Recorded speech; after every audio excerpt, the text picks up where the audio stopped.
대강절 시작되었습니다. 대강절 시작되면 외적인 변화가 앞에 크리스마스 트리를 세웁니다. 올해는 바로 성전 앞에다가 크리스마스 트리를 세워놨습니다. 생나무로 세워놓았는데 온 세상에 우리 교회를 지나가는 모든 사람들에게 성탄절이 시작되는 것을 알립니다. 그리고 앞에 촛불이 세워지고 그리고 꽃을 이렇게 합니다. 어떻게 생각합니까? 왜 그렇게 야단스럽게 저희가 그렇게 하느냐고. 좀 조용하게 그냥 편안하게 하지 뭐 꼭 그렇게까지 해야 되겠냐고 생각할 수도 있습니다.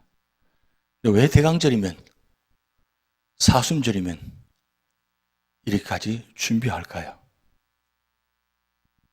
그것은 세 가지 의미가 있습니다.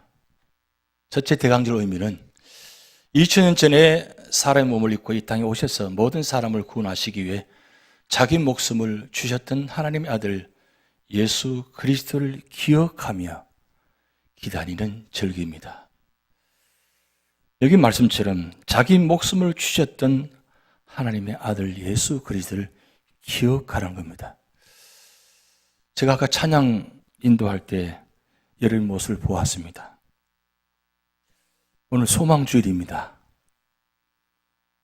과연 우리 모습이 정말 주님을 기억하면서 나를 위해서 십자가에 죽으셨던 그분을 기억하면서 그렇게 소망하고 기다리며 찬양하고 있는지, 아니면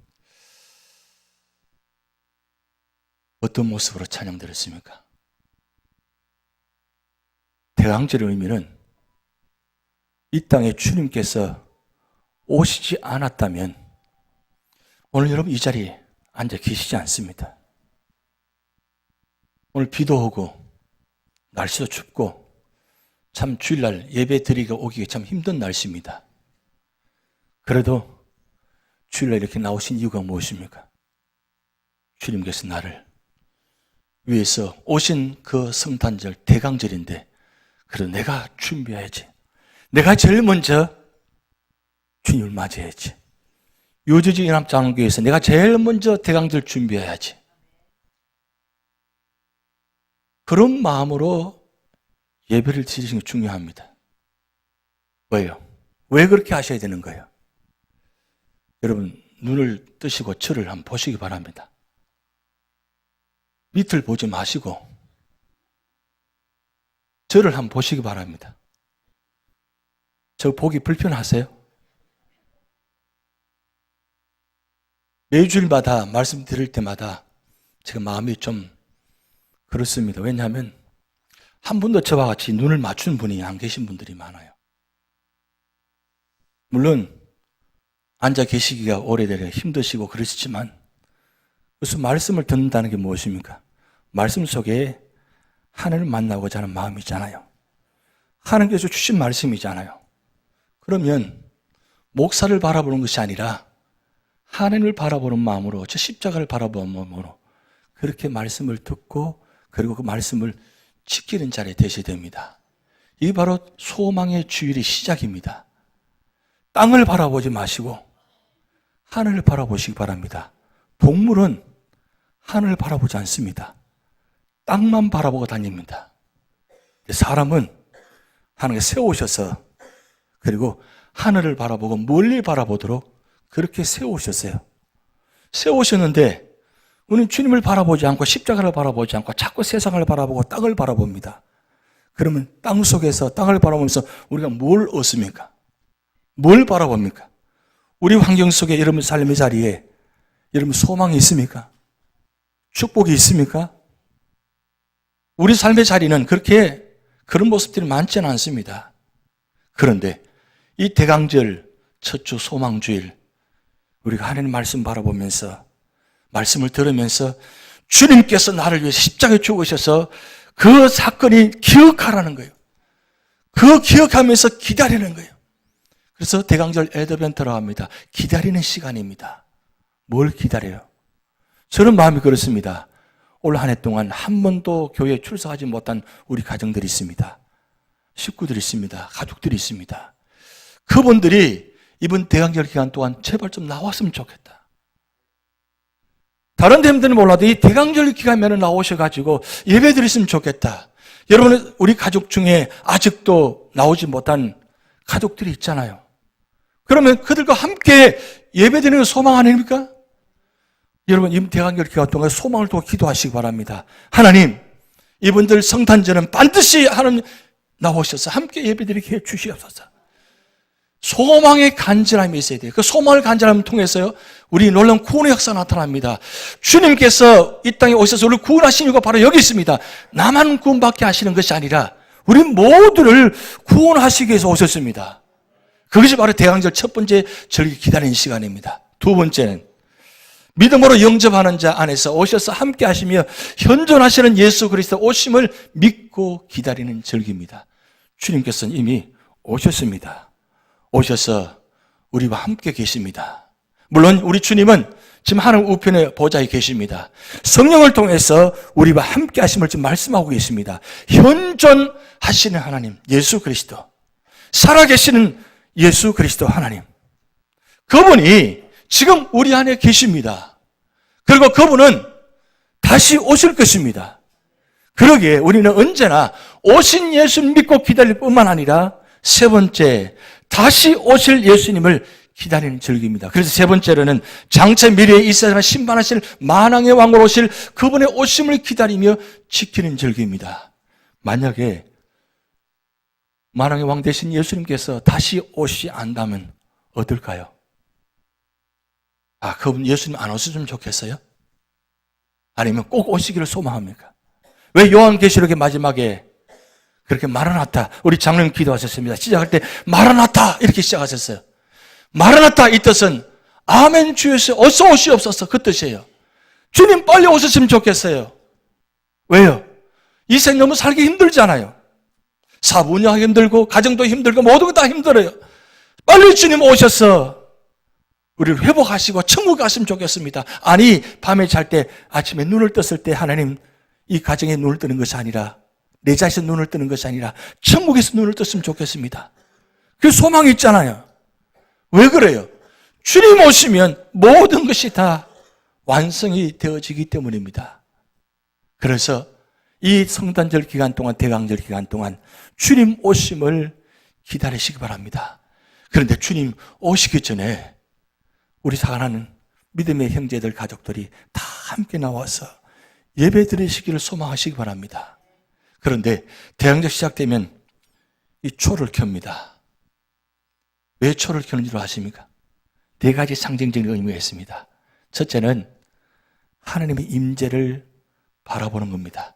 촛불을 켜는 순간에 물론 하나님이 이미 임재해 계십니다. 그런데 이 촛불을 켜는 순간이 바로 하나님 임재를 상징하는 겁니다. 사실 교회는 하나님 임재에 상징하는 곳입니다. 그리고 여러분 믿는 성도들, 여러분 삶의 자리가 다 이미 임재의 상징을 여러분 보여주시는 자리입니다. 내가 움직이는 자리마다 하나님 임재의 모습을 보여주는 겁니다. 그런 마음으로 촛불을 켜는 겁니다. 그리고 하나님, 이 초가 켰을 때 녹아지면서 불이 켜지는 것처럼 바로 예배자의 헌신입니다. 헌신은 무엇입니까? 내 몸을 드리는 시간입니다. 내 마음을 드리는 시간입니다. 왜요? 하나님 만나기 위해서. 구약시대는 번제, 소제, 화목제, 속건제, 속죄제 이 5가지 제사를 드리면서 하나님 임재를 체험하기를 원하고 그렇게 하나님께 나아갔습니다. 우리는 그렇게 하지 않습니다. 예수 그리스도를 말미암아 단번에 모든 걸 다 정리하시고 그저 나오기만 하면 됩니다. 나와서 드리기만 하면 됩니다. 그러게 우리는 너무나 편안하게 예배를 드립니다. 그런데 구약은 없어진 것이 아닙니다. 예배 드릴 때마다 그런 마음으로 내가 태워지는 마음으로 내 죄를 태우고 내 악함을 태워서 주님 만나는 자리, 주님 앞에 엎드리는 시간, 그것이 바로 예배자의 헌신의 시간입니다. 그러면서 이 진리의 길을 비춥니다. 예수님께서 이 땅에 오신 것은 나는 길이요 진리요 생명이라고 말씀했습니다. 길 되신 주님께서, 생명 되신 주님께서, 진리 되신 그분께서 이 땅에 오셔서 진리가 하는 것을 진리로 만드시고 이 말씀을 통해서 진리의 길을 보여주시고 계십니다. 그러게 우리 믿음의 성도는 이 진리를 길을 걸어가고 있습니다. 악의 길을 걸어간 것이 아니라 말씀을 통해서, 말씀 안에서 예수 그리스도와 함께 진리의 길을 걸어가고 있습니다. 그것이 바로 촛불을 켜는 시간입니다. 그리고 이 초를 켜는 순간에 어둠의 세력이 다 떠나는 겁니다. 우리 안에 악한 생각, 악한 마음, 이런 모습들이 우리 안에 존재합니다. 로마서 1장에 보면 우리 재성이 악함의 모습이 기록되어 있습니다. 그런 모습들을 이 불을 켜는 순간에 다 태워져서 어둠의 세력이 다 떠나가야 돼요. 그래서 교회는 어둠의 세력이 존재해서는 안 됩니다. 악함의 존재가 존재해서는 안 됩니다. 다 떠나가야 돼요. 떠나가려면 이 진리의 빛, 예수님 빛을 길을 빛을 비추어야 됩니다. 그래서 초가 5개 있습니다. 초가 5개인데 소망, 그 다음 평화, 사랑, 기쁨, 예수 그리스도, 이 5개가 구성되어 있습니다. 오늘 첫째 줄, 오늘 소망줄입니다. 이번 대환절기간 시작이 소망입니다. 예수님께서 오심이, 그리고 다시 오심이 우리에겐 소망입니다. 여러분 무슨 소망을 가지고 살아가고 있습니까? 2019년도는 무슨 소망을 갖고 기도 제목을 갖고 계십니까? 영국 런던에 K미술관이라는 곳이 있습니다. 거기 가면 많은 그림들이 전시되어 있는데 그 그림 가운데 한 그림이 유독하게 눈에 주목되는 그림 한 그림이 있습니다. 그 그림이 바로 조지 프레드릭 와츠라는 분이 그린 작품입니다. 지구본 위에 한 여인이 앉아 있습니다. 근데 그 한 여인이, 여러분 자세히 보이지 모르겠습니다만은 눈을 가리고 있습니다. 눈을 가리고 있으면서 지금 하프를 연주합니다. 근데 그 하프에 원래 7줄인데 6줄이 떨어져 나가고 이제 한 줄이 남아 있습니다. 그 한 줄을 가지고 지금 여인이 앞을 가린 채 지금 연주하고 있습니다. 왜 이 와츠라는 분이 이 작품을 그렸을까요? 거기 밑에 제목이 hope, 소망이라고 써져 있습니다. 세상은 희망이라고 합니다. 그런데 우리 믿음은 사람은 소망이라고 합니다. 희망과 소망 같은 의미입니다. 그런데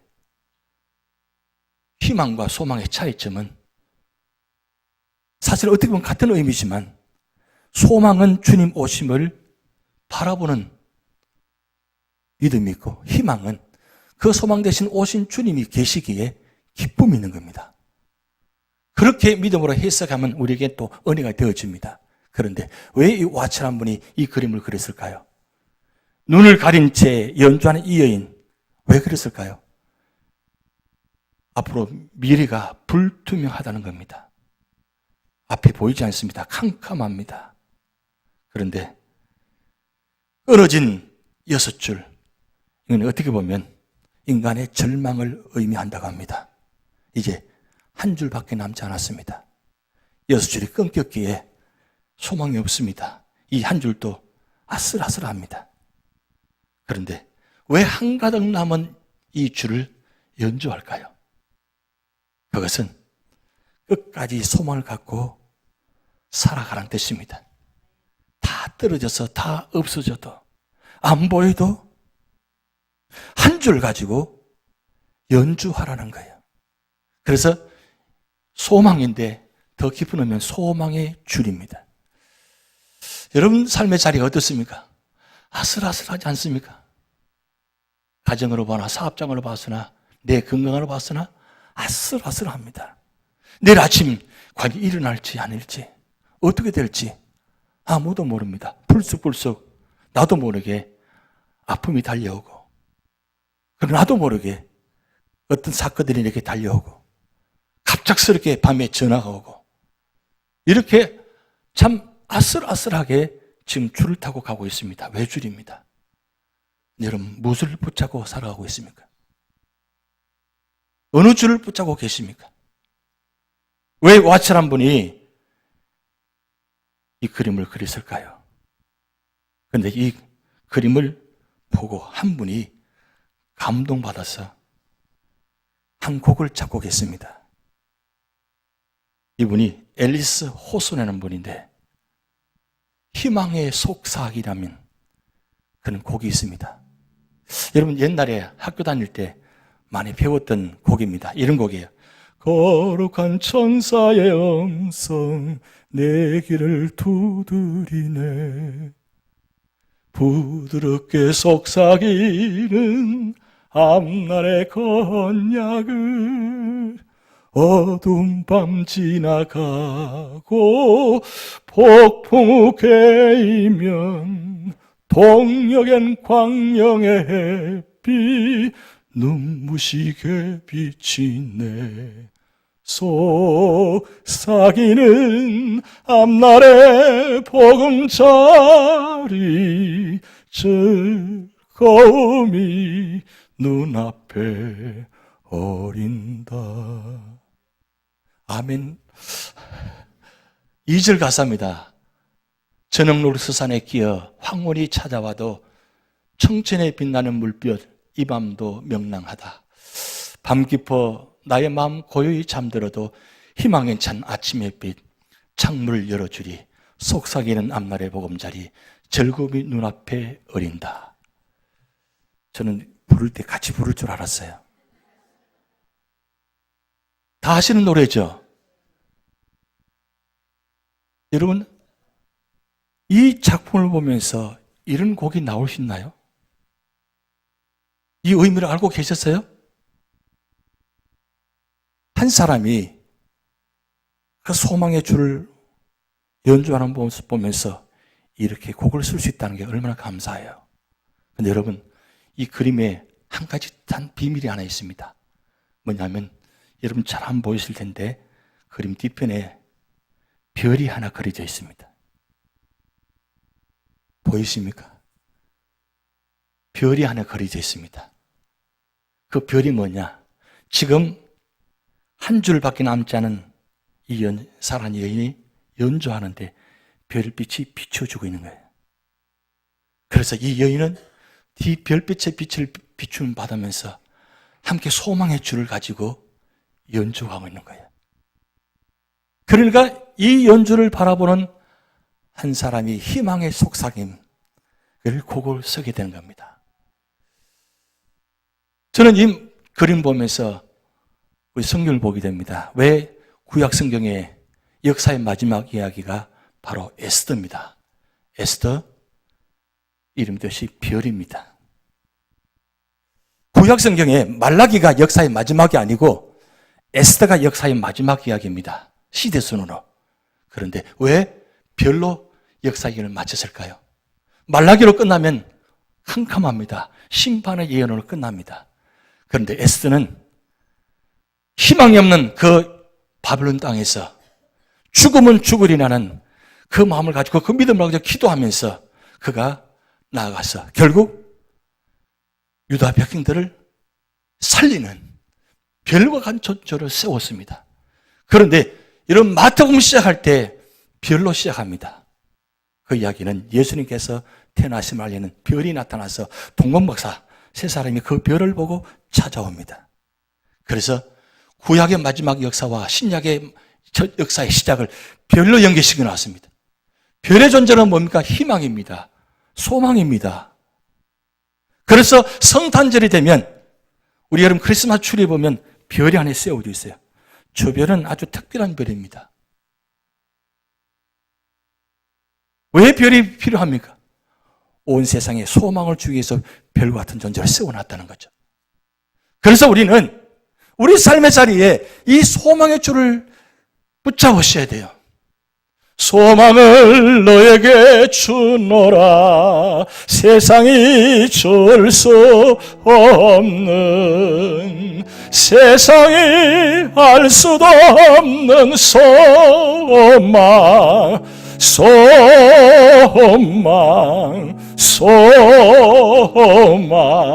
소망을 내게 주노라. 주님께서 우리에게 소망을 주시기 위해서 이 땅에 오셨습니다. 그 소망 되신 말씀이 바로 이사야 61장 1절에서 3절 말씀입니다. 그런데 그 주님께서 오셔서 우리에게 사명을 말씀합니다. 61장 1절 말씀, 이렇게 말씀이 기록되어 있습니다. 주 여호와의 영이 내게 내리셨으니 이는 여호와께서 내 기름을 부어사 가난한 자에게 아름다운 소식을 전하게 하려 하심이라. 가난한 자에게 아름다운 소식을 전하게 하심이라. 이 가난한 자는 두 가지 의미 있습니다. 육적으로 가난한 자, 영적으로 가난한 자, 다 포함되는 말씀입니다. 이 세상에 영적으로나 육적으로 모두가 다 가난합니다. 예수 그리스도 계시면 않으면, 하나님 계시지 않으면 모두가 다 가난한 자입니다. 그 가난한 자에게 아름다운 소식을 전하게 하리라 함이라. 아름다운 소식이 뭐냐? 바로 구원의 소식입니다. 구원의 소식. 그런데 그분이 오시면 이 가난한 자를 세 가지로 표현합니다. 마음이 상한 자, 포로된 자, 갇힌 자. 이런 연약하고 육체적으로나 영적으로 이렇게 부족하고 문제 있는 그런 심령 속에 오셔서 마음이 상한 자를 고쳐주신다 그랬어요. 우리는 많은 고난과 어려움 때문에 이 마음이 상해 있습니다. 마음을 보여줄 수는 없지만 마음이 상했다고 합니다. 아픔이 있다고 합니다. 고통이 있다고 합니다. 여러분, 사실은 마음이 상한 게 있을 수 있나요? 시적인 표현입니다. 사실은 마음이 상했다는 것은 영혼의 문제가 있다는 뜻입니다.